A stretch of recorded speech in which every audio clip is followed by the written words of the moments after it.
And in just 2 days' time, it'll be the anniversary of the passing away of Luang Chah. And that Luang Chah is our teacher. And he let go of these sankharas. When he passed away, it'll be 29 years in 2 days' time that he left this world. But even though he abandoned these sankharas in this way, his mind was pure and reached this state of freedom of arahantship. He was a true disciple of the Buddha. So we have both love and respect for him. And when I went to stay with him, I took him as my teacher. And I had many of his disciples, when they were with him, they could feel a degree of fear towards him, this very high level of respect and fear towards him. They're afraid that they would do something wrong, that they'd slip up, that they would act or do something that would be incorrect. So when we were with him, we needed to have a lot of mindfulness, be mindful with our body and our speech, but also our minds as well. And this mind is something that's very important, because just during the space of one day, there's a lot of thoughts that go on in our minds, right?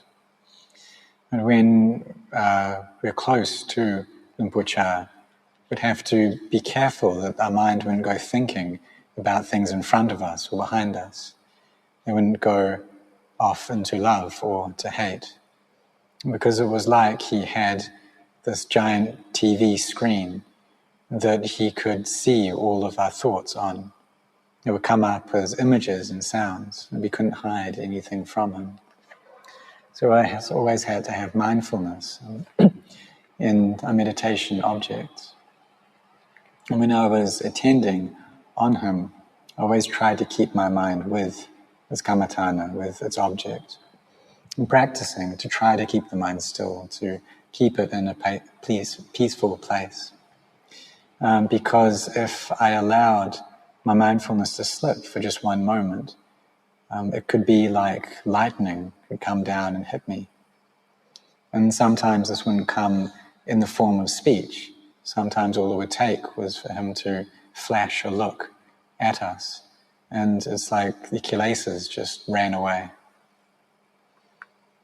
And so whenever the mind would think, we need to be really cautious around its thoughts. There was one time I went to eat with Luang Chah, as he had guests coming from overseas. So he was meeting these guests, and he was planning on eating after all the other monks. And usually there would be a senior monk who was attending on him and eating with him. But this monk asked me to go instead. And I didn't prepare any food to eat, because I thought that since Luang Chah was eating, there'd be a lot of good food. But when I was sitting there with Luang Chah, I didn't dare to take very much. I just took a small amount of food.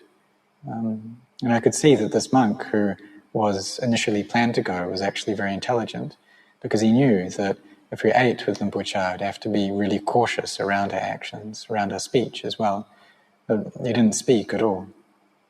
And we also had to be very cautious around our acts of mind. And so when I was with him, I just ate just a small amount. And so this fear that we had, it really helped us to maintain awareness, to be cautious, to train our minds constantly. Because the thoughts of the mind, they go very fast. There was one time some people came to offer orange juice to Luang Chah, and I had a bit too much knowledge. I knew too much, and so I could see that this orange juice I knew that orange juice had high vitamin C, And if I hadn't known that, then I'd just see this orange juice and think it was just orange juice. But instead, I could also see the vitamin C in it. And the thing is, back then, 45 years ago, things weren't like what they are now. That it wasn't easy to get drinks like this. And so when I was thinking this, that it has a lot of vitamin C, what that really meant was that I was also thinking that I would like to have some for myself as well. But it's just my parami didn't reach that level. It wasn't as much as Luang Por Chah's. And so these people offered it to Luang Por. And so I had these thoughts, and Luang Por Chah, he gave me a very deep Dhamma teaching. He said that this here, and pointing to the orange juice, this is the place of death. And that whatever one attaches to, whatever one is pleased by, this is how we get stuck.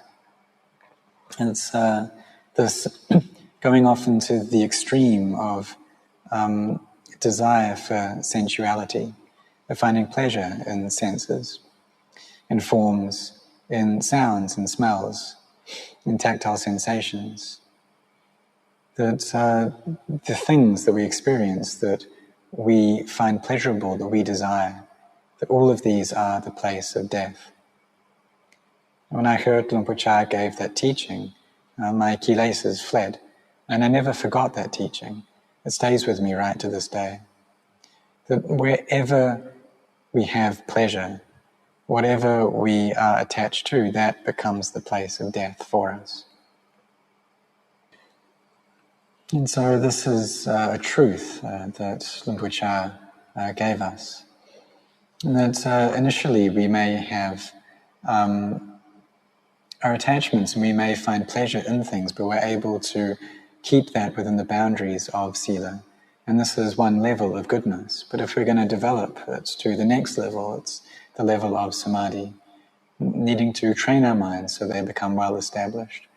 At least being able to control the kilesas so that we don't proliferate upon them. And when we can do this, then we'll be able to contemplate. So I had a lot of respect for Luang Por Chah because he's the one who taught me the Dhamma in this way. And so therefore, if there wasn't Luang Por Chah, if there was no Buddha, then there would be no Dhamma that the Buddha taught. And without the Dhamma, there wouldn't have been any Arahants. No Arahants at the time of the Buddha, and no Arahants down to this present day and age. No Luang Por Man, no Luang Por Chah. And then there would be no us.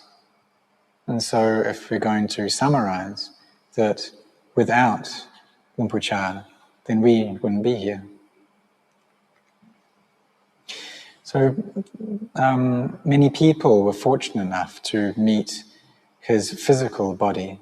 And just like there were many people at the time of the Buddha who met the physical body of the Buddha, but they didn't get the Dhamma. It's only those who... and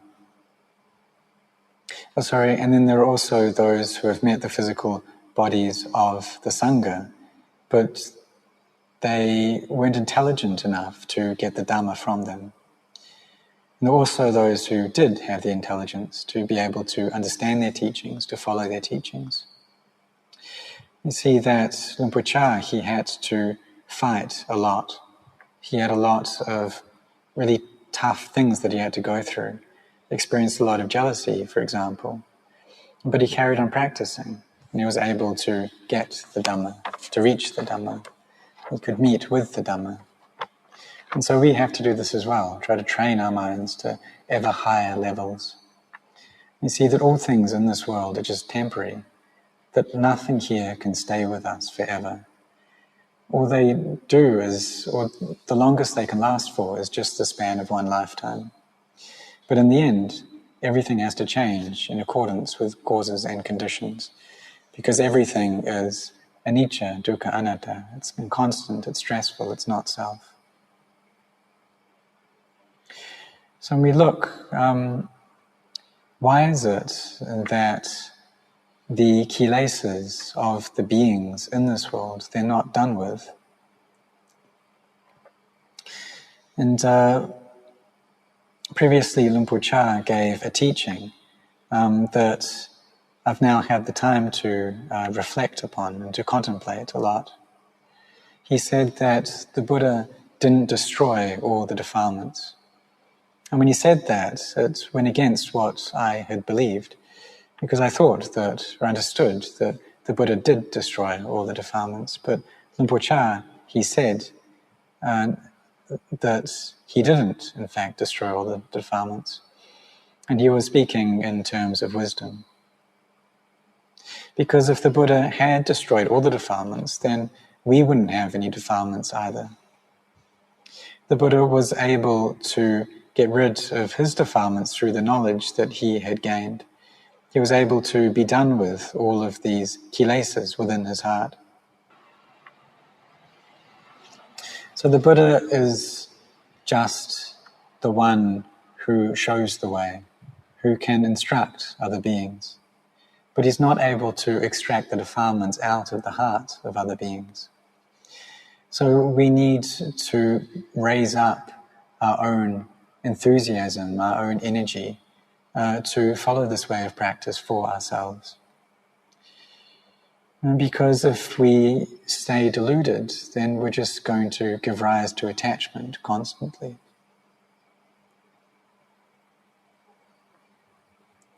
So we can see that sometimes the mind is giving rise to liking or disliking.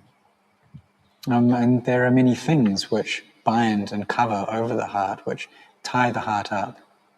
And if we're going to talk about it in terms of the language of this current era, you can say that it's like there's a code which is locking up our minds. And if we just get lost, distracted by things, then we're not able to break this code. And no one else is able to break it for us. It's something that we need to do for ourselves. So when we're deluded, then we're the ones who are deluded. And all other people can do is help to tell us the methods, but they're not able to clean out the defilements. It's something that we have to do for ourselves.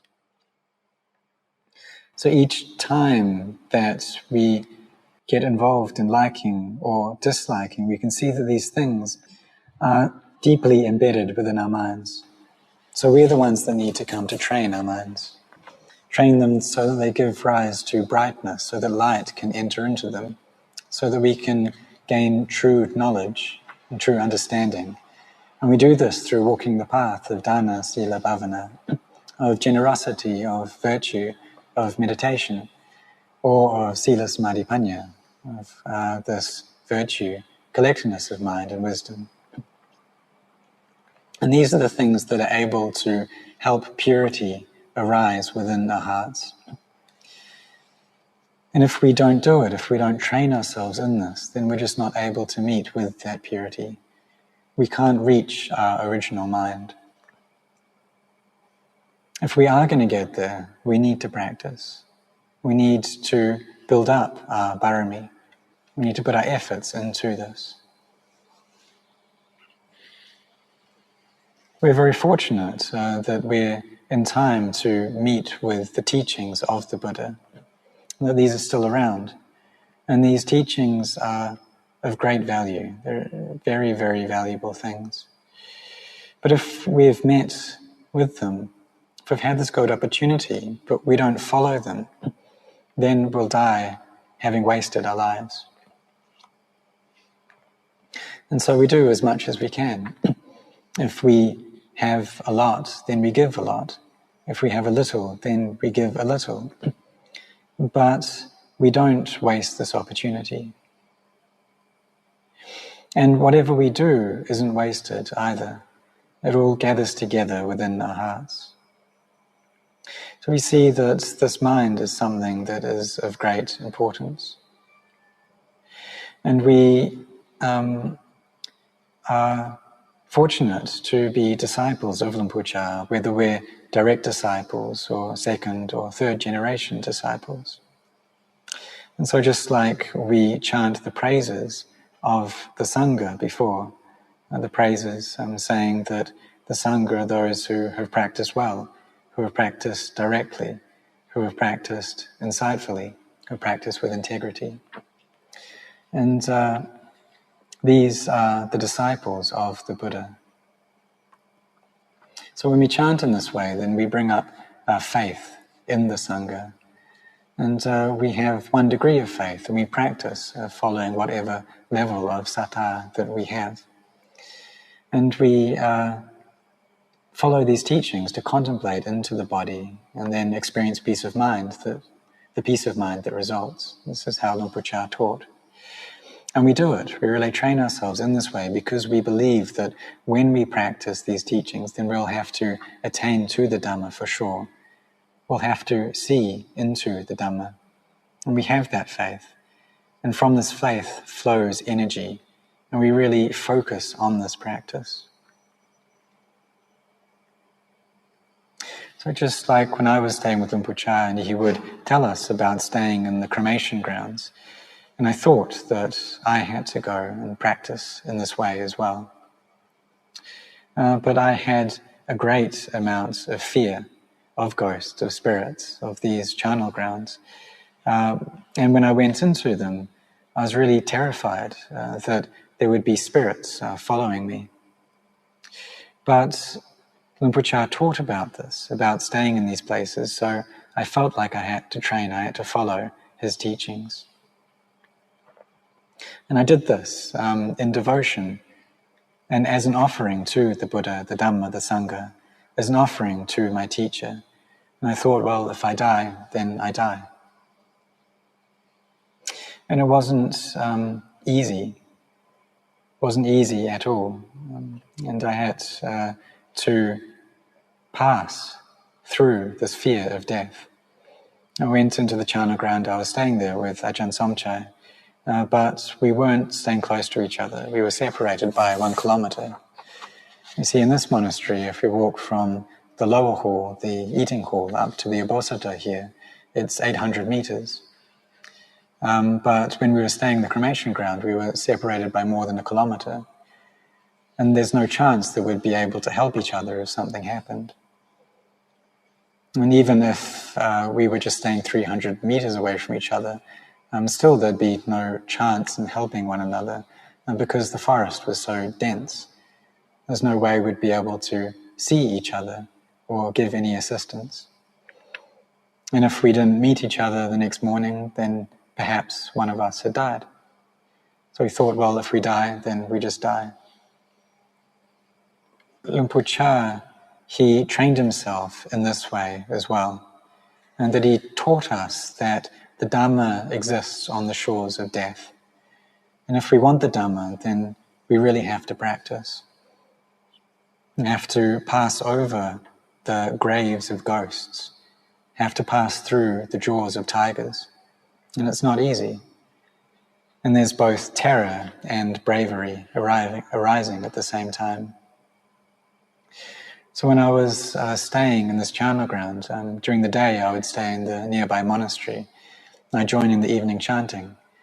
And as we were chanting, my body would start shaking. And even though the body was shaking, I tried to suppress these feelings of fear in the mind, but they were just so intense that they made my body quiver. Because my mind knew that soon I would have to enter into this charnel ground.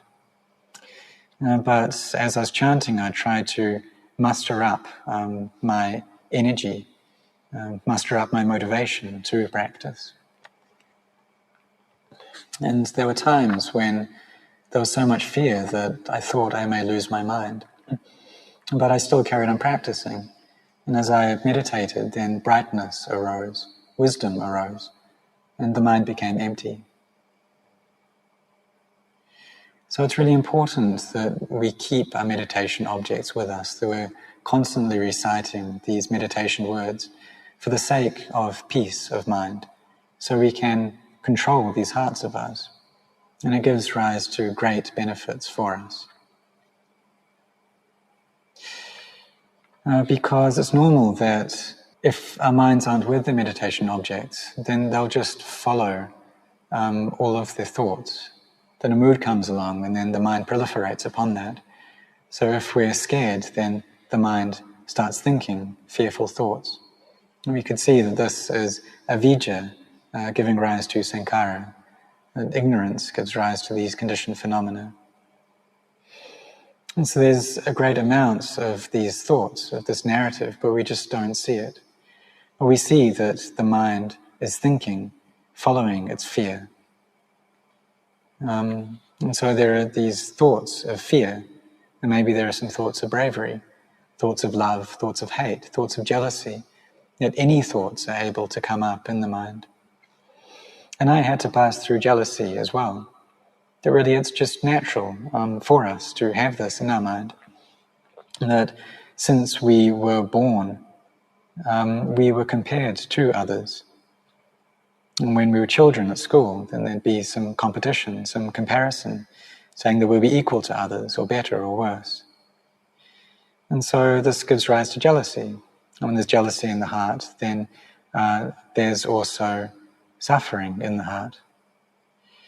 But we also need to see that these things are inconstant.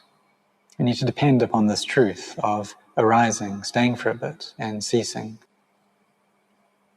So we try to train ourselves to give rise to inner peace, seeing that this opportunity that we have right now is a very good one. And so we practice as our offering and homage to the Buddha, the Dhamma, and the Sangha, and ask for all of you to set your hearts on this practice. And to really set all your actions of body, speech, and mind in this path of practice, and do it a lot, develop it a lot. And when you train in this way, then you will meet with the Dhamma. Because look, this Dhamma, it's something that's already opened and revealed. It's just that we need to give rise to wisdom in order to see its truth. And we're very fortunate that the Dhamma isn't covered up in any way. It's not concealed. It's not buried under the ground. It's not under the ocean. And if it was, then we wouldn't be able to reach it. All we need is to give rise to wisdom in our hearts, and then we'll be able to see the Dhamma, because it's not hidden under the sea somewhere. But if our minds aren't peaceful, if our minds do have peace, then we'll be able to contemplate. And all we need to do is just see this nature of anicca, of inconstancy, and then we'll see the Dhamma, we'll see the Buddha. And this is really an amazing teaching that the Buddha gave. That whether a Buddha attains to the Dhamma or not, whether a Buddha rises in this world or not, the nature of things is always this way. This nature of anicca, dukkha, anatta. And we see that all material things, initially they're new, then they become old, and then they break apart. It's just that we don't see it in this way. All we're doing is looking at things in light of self. We don't see things in terms of change. We see people die, and it's a person that dies. We see an animal that dies, and it's an animal that dies, but we don't perceive this in any profound way. We don't see that there's really no being, no self, no other there. That it's just the elements of earth, water, fire, and air that are breaking apart. So this is why we need to train ourselves. We need to train so that we can see the Dhamma that the Buddha taught. We meet with the Dhamma meet with the Buddha through seeing the Dhamma. And when we do this, then our minds have the Dhamma. And the Arahants are those who have met with this truth. If we've had the fortune to meet with the teachings of these awakened beings, then we should follow them. Because there are also many who were very close to the Buddha, but didn't follow his teachings and didn't gain any results from it. But we also shouldn't think that we're unlucky to have not been born in the time of Luang Por Mandut or Luang Por Chah, because we have been born in a time when we've met with their teachings. So we're able to follow those teachings, we're able to practice accordingly. And also those people who have a lot of generosity, who have made many offerings. These are very praiseworthy acts. Those people who have hearts which constantly sacrifice. People who have a little, but they give a little. And some people have a lot, and they give a lot. But no matter how much they have, they always are inclined towards this sacrifice through the kindness and compassion that is constantly present in their minds. So we see now is this time of pandemic, and the monks aren't able to go on alms round. So many people are coming to help the monks.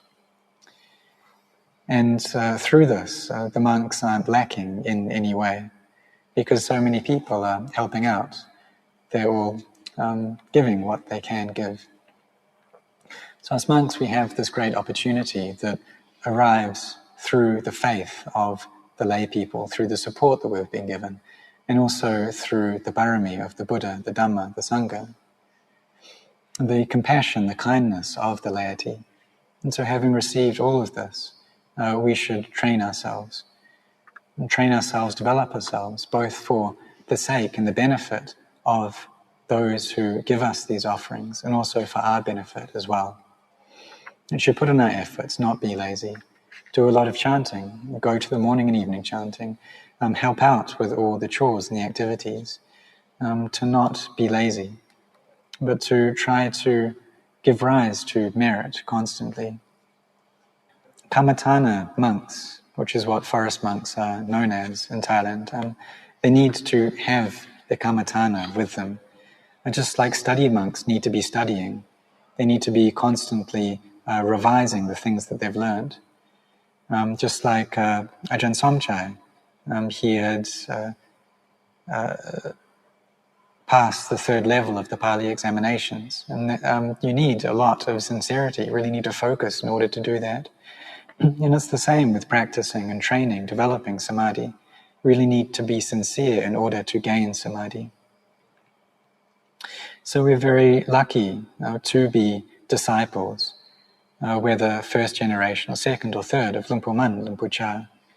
So we practice following their teachings, do this through effort. It's not easy, it requires a fight, but it's something that we need to do. So when I was staying at Wat Marp Luang Por Chah's monastery, there was a cremation ground out the front of the monastery.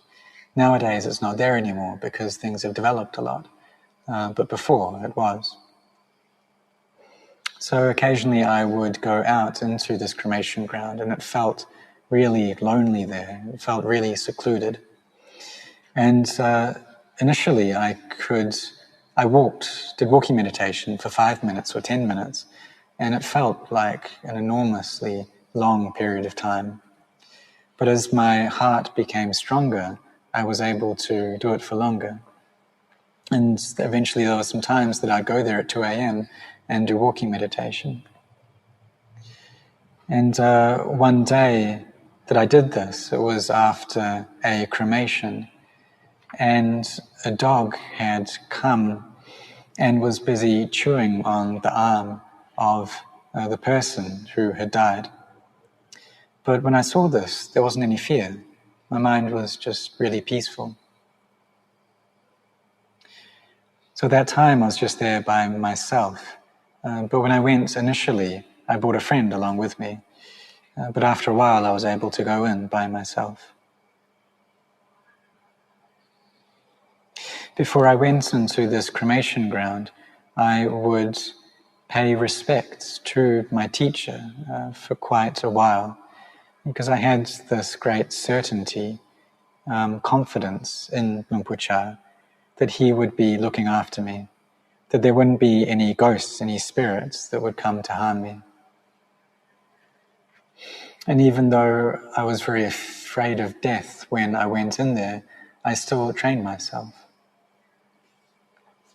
So we see now, during this time of pandemic, that COVID has spread all around the world, that many people are very afraid of this. And some people are isolating themselves within their houses. But we also do need to help each other out. We need to support one another. We need to try and care for each other. But at the same time, we do also have to be cautious. We have to maintain a degree of separation. But we shouldn't allow that to degrade the kindness and compassion that we have towards each other in our hearts. We train these minds, seeing that ignorance, craving and clinging are the causes of suffering. And so we need to give rise to knowledge in our hearts. We need to create the causes for this internal Buddha to be born within our hearts.